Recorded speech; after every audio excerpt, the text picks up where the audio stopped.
नमस्कार दोस्तों, मैं डॉक्टर अविनाश आज की इस नई वीडियो में भी एक ट्रांसलेशन पर ही बात करने जा रहा हूँ। यह भी गाने का एक मुखड़ा है।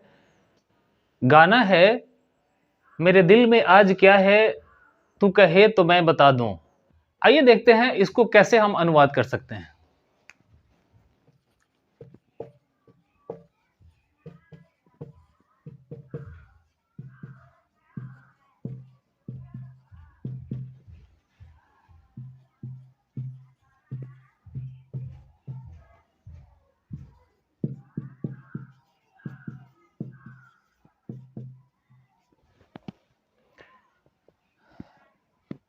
पहले इस सेंटेंस को देखते हैं। यहाँ पे एक सेंटेंस में ही 3 सेंटेंस मिला हुआ है।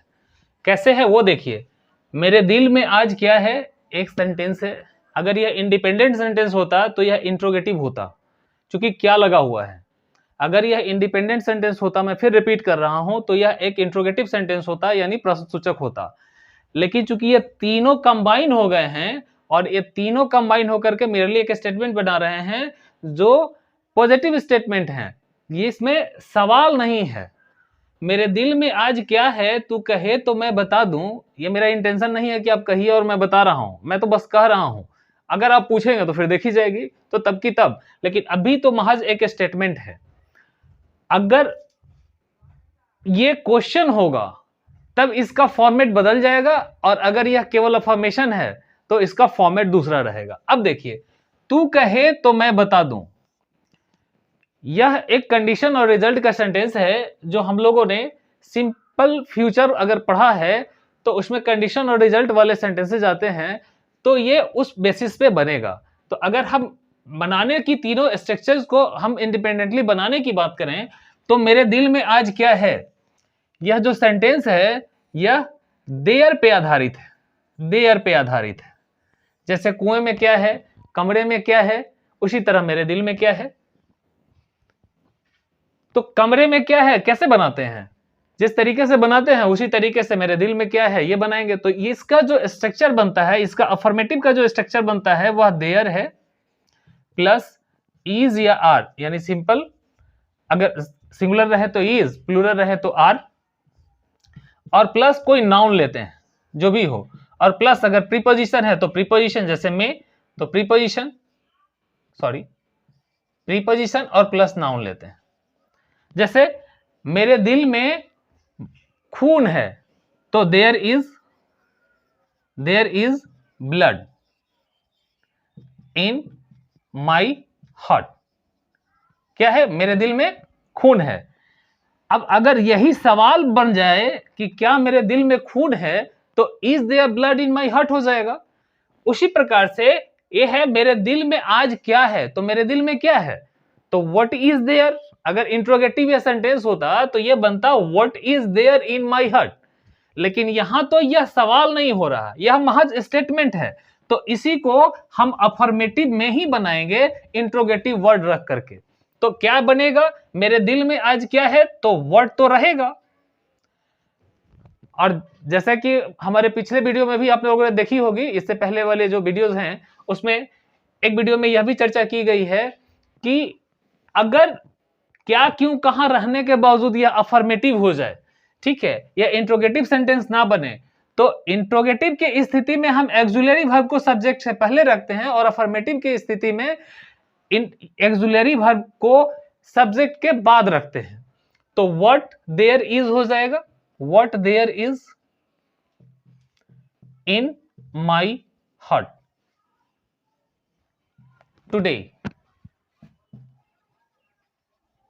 एडवर्ब ऑफ टाइम है, लास्ट में जाता है।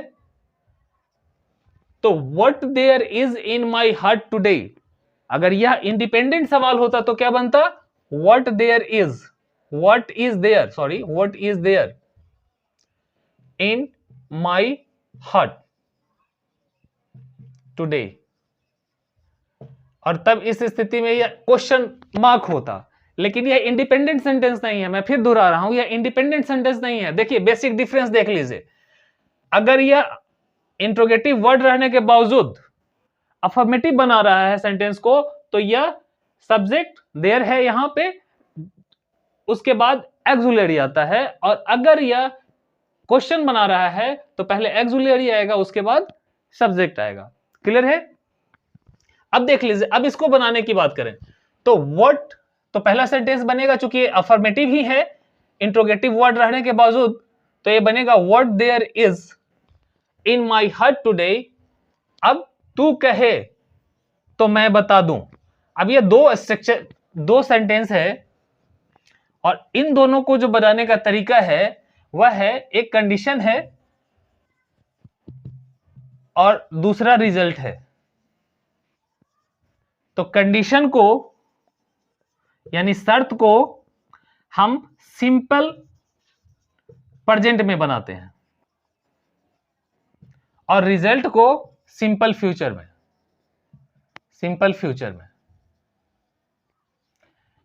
तो कंडीशन कहता है तू कहे, यानी अगर तुम कहते हो, यह प्रेजेंट हो जाएगा, सिंपल प्रेजेंट। और सिंपल प्रेजेंट का तरीका है बनाने का, स्ट्रक्चर है सब्जेक्ट प्लस V1 या V5 और प्लस ऑब्जेक्ट अगर है तो अगर तुम कहते हो, इसका जो सेंटेंस फॉर्म होगा वह है अगर तुम कहते हो, तो क्या हो जाएगा, इफ यू कहते हो तो से, चूंकि सेकेंड पर्सन है V1 होगा, तो इफ यू से क्या होगा, तब अगर तुम कहते हो तो क्या है, मैं बता दूं। तो ये चूंकि कंडीशन और रिजल्ट है तो ये मैं हो जाएगा, मैं बता दूंगा, यानी भविष्य की योजना है, वर्तमान की तो है नहीं, तो भविष्य की योजना है। इसको सिंपल फ्यूचर में बनाते हैं, और सिंपल फ्यूचर को बनाने का तरीका है सब्जेक्ट प्लस शैल या विल और प्लस V1। तो ये बनेगा कैसे,